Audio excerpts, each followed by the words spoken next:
2022. I'm here on the booth of Gamechanger Audio, an ambitious name for a company. How are you? Hey, how's it going? We're good. We're doing good. It's good to be back. Superbooth. It's a lovely place here at Superbooth. So far, how are the first hours here at Superbooth for you? Well, everything is good. We are here. We're here to show off what we've been working on for a really long time. Really proud of the MOTOR Synth. So this is this is a good workation for us. I think you got a really quiet area here. Sorry? You get a very quiet area.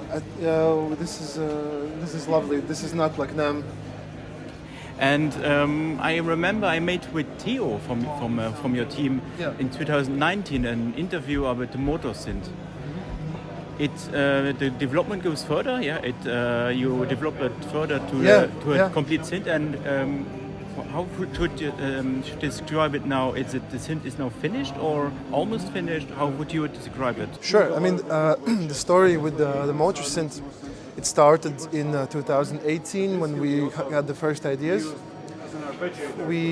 At first we did a really big piano-sized version of it as a demo machine, but we understood that we were in over our heads, and we were talking to some friends, some industry friends, including some other companies' engineers, and they suggested to us that we should try to start from a smaller format synth and then later, grow from it.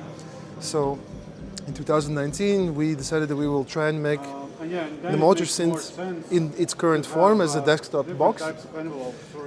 It took us quite, we managed to do the first prototype and proof of concept relatively fast, we already had one by the time Superbooth came around in 2019, but those were literally the first demo units. After that show, we did the round of pre-orders, and we used one of those platforms to reach our fans. We ended up we gave a very, very low price for the synthesizer, very friendly price, but we needed to see. It was unfortunately that was the only way we could get the necessary amount of funds to actually launch this, get the ball rolling. So the story goes is that some of our pre-orders, our pre-order customers, they received the first batch after waiting a long time, because getting this into a manufacturing stage took longer than we expected, and there were many reasons for that. And then what you see right now is it's a very similar MOTOR Synth, and it's the same form factor, and it's the same size, and it's the same general idea. But here we've taken into account a lot of things that we learned from our first round of customers, and we've managed to include significant changes to the interface and added a whole bunch of things. Most significantly, we've made changes to the synth's mainboard, so we've added a second.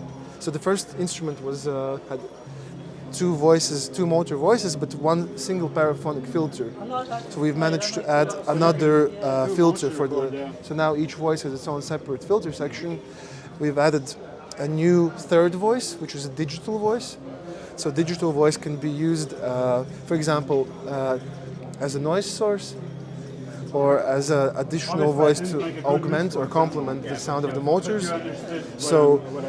And also we've reworked some things in the user interface, some things that we simply did not have the experience to get right from the first time. And how do you come up with this idea? Because offering a mechanical synthesizer is a completely different idea, because we have analog synths, digital synths, but you're a mechanical synth. Can you maybe come up a bit with the story of it? So what's your mission to create? You said it yourself. The company has the name Gamechanger Audio, and at first we started with pedals. So even when we were building pedals, we have the same we had the same philosophy that we still have now. What is the point of building, for example, a new distortion or a new fuzz if it is only going to be a compilation of existing ideas, or maybe a rearrangement of existing ideas? So, like it is our company politics, our company ethos, that every instrument that we produce has a reason why it needs to be produced. There's a lot of amazing synthesizers, and there's lots of that are analog, that are digital, physical, digital VSTs, but fundamentally it's just a change of style of the controls or layouts or whatever. There's like FM synths, there are like like wavetable synthesis, yeah. But those ideas have already been manifested many times, and combined and rehatched, made cheaper, made bigger, more ambitious boxes and that kind of stuff. So if we were going to make a synthesizer, which we really wanted to do, we wanted to create like new experience, and with this idea of motor oscillator just was very exciting for us. And fortunately, we had no idea how complicated it's going to be. Like, it's going to take us almost 4 years now. So yeah, and the story still continues. Like this synthesizer, it will be available for pre-orders. The Mark II is going to be available for pre-orders quite soon. We think we will start shipping first batches this summer, maybe July or August. Now we've learned a lot. Yeah, but still, this story will evolve. Do you think your different take on the synthesizer is part of it that you are more a pedal company or more a guitar-focused company, or do you think from where this different thinking of a mechanical synthesizer is coming from? Are your developers also more guitarists? Or? No, we are right now. It's hard to say. I think when we started out, we were definitely guitarists, and like we were the kind of guys who were like, what? Like, I'm gonna go to a shop and buy a Jimi Hendrix fuzz face for 160 euros. If you open it up, it's like 2 euros worth of resistors and caps. You know, what? Fuck that. You know. So like, why?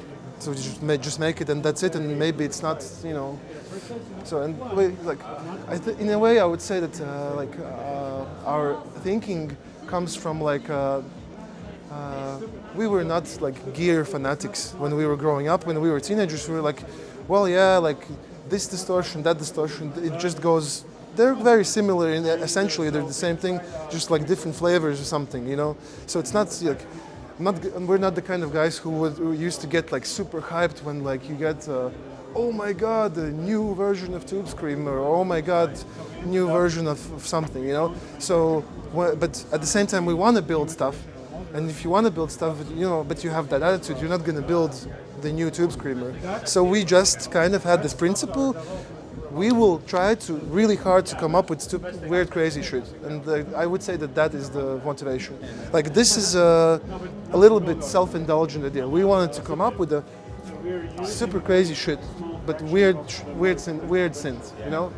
And then we worked extra hard for 4 years, and we still continue, you know, just to make it a reality. So. What I am always, what for me interesting to hear from your side is how different is it developing something for the guitar world or for the synthesizer world? Is it very different to go on projects like this? Creating a synthesizer, making for electronic music, or do you think that the needs are different? Well, it's just this like, well, in this particular, we don't have that much experience. This is our first like synth that we were finishing and commercially producing, right?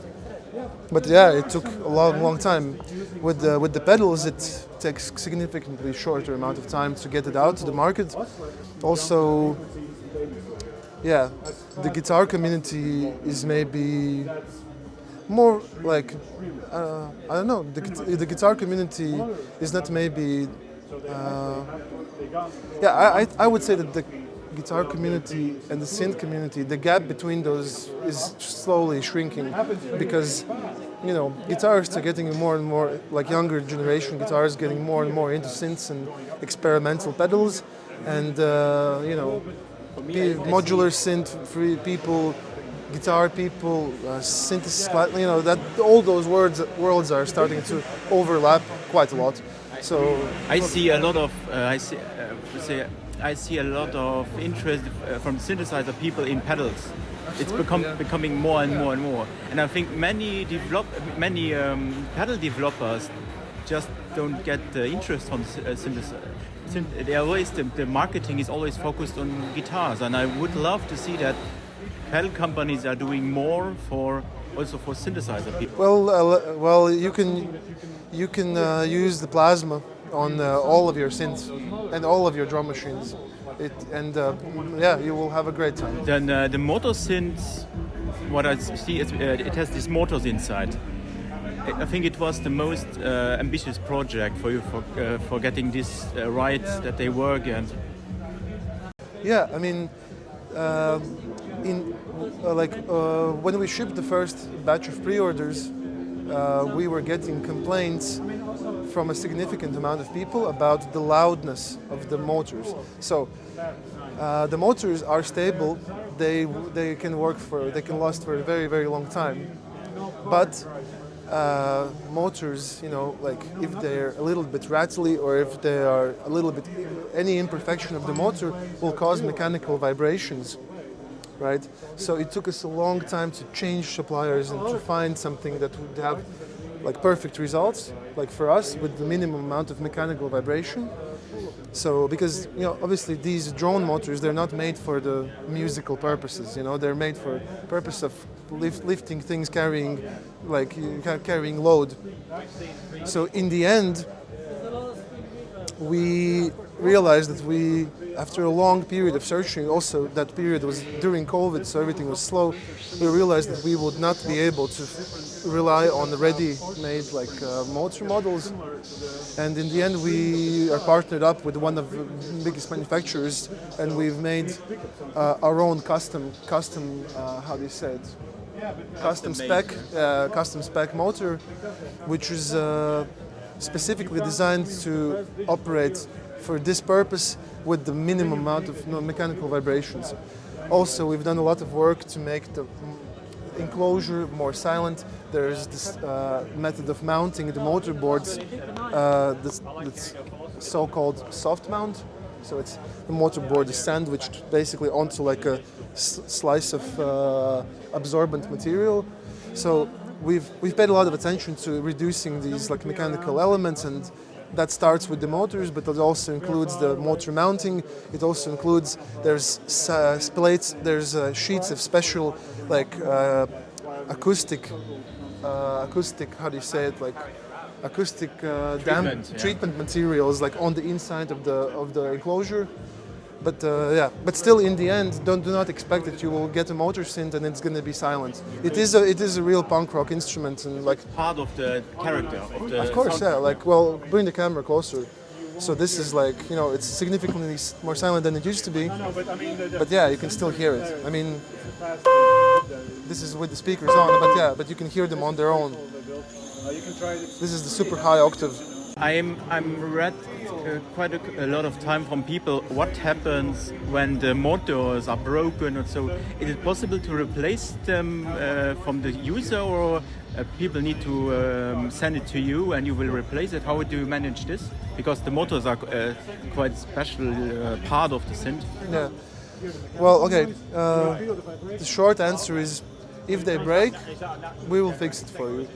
But it depends, we can guarantee that they will work just fine for a very, very long time.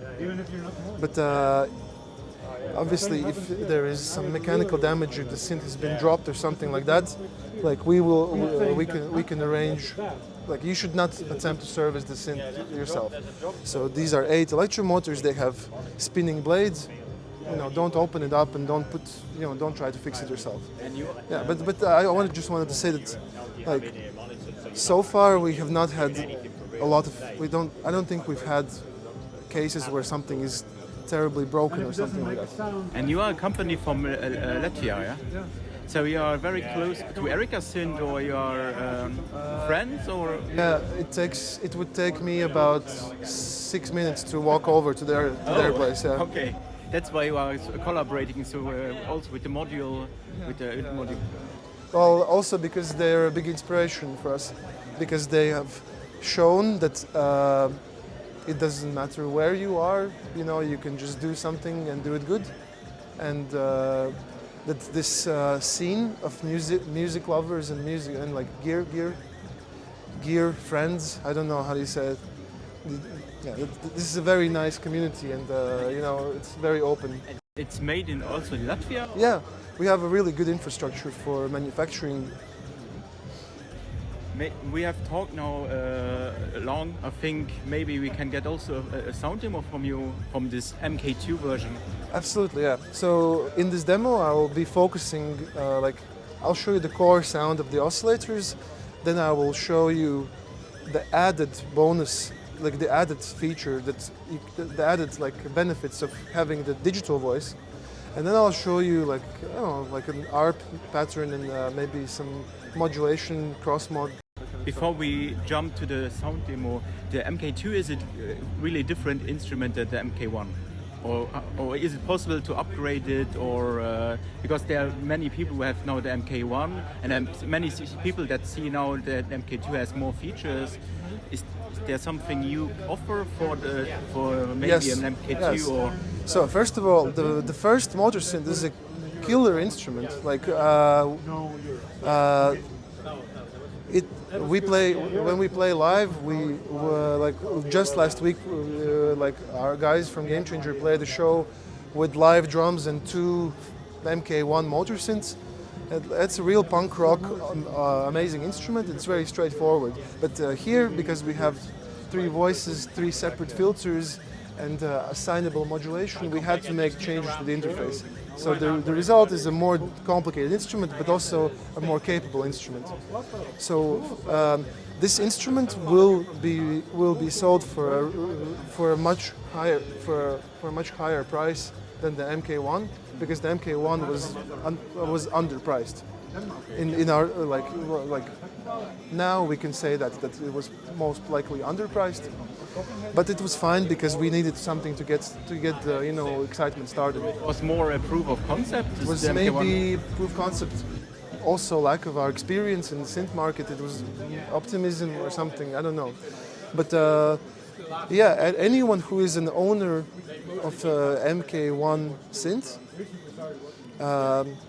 you have the same sound engine. It's here.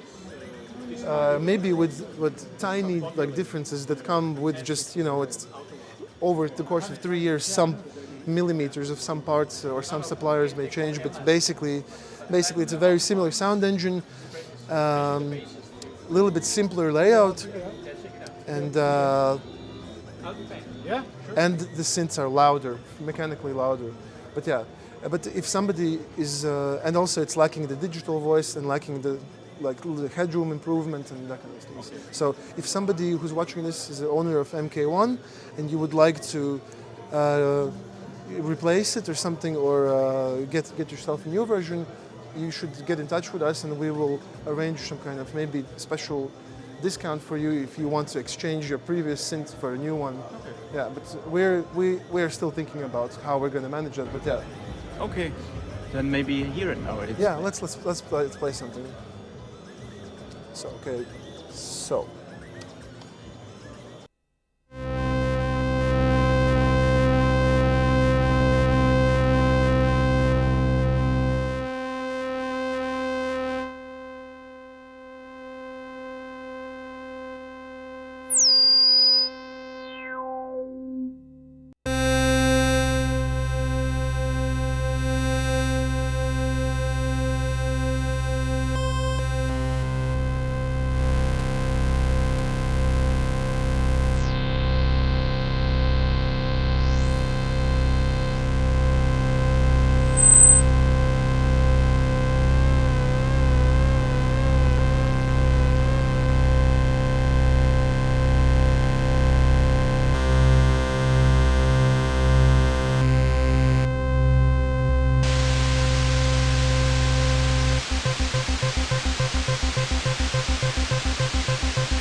Okay, and it will be available. Is it already available, the MK2, or when we can expect it on the market? This is a sneak peek, honestly. Like, yeah, this is this is why Superbooth is for. Like, we're basically debuting it right now, showing all the extra functions. So, but yeah, if you're already a follower for us, like a Gamechanger audio, or already in our newsletter, then we will let you know. But we will be producing the first batch relatively soon.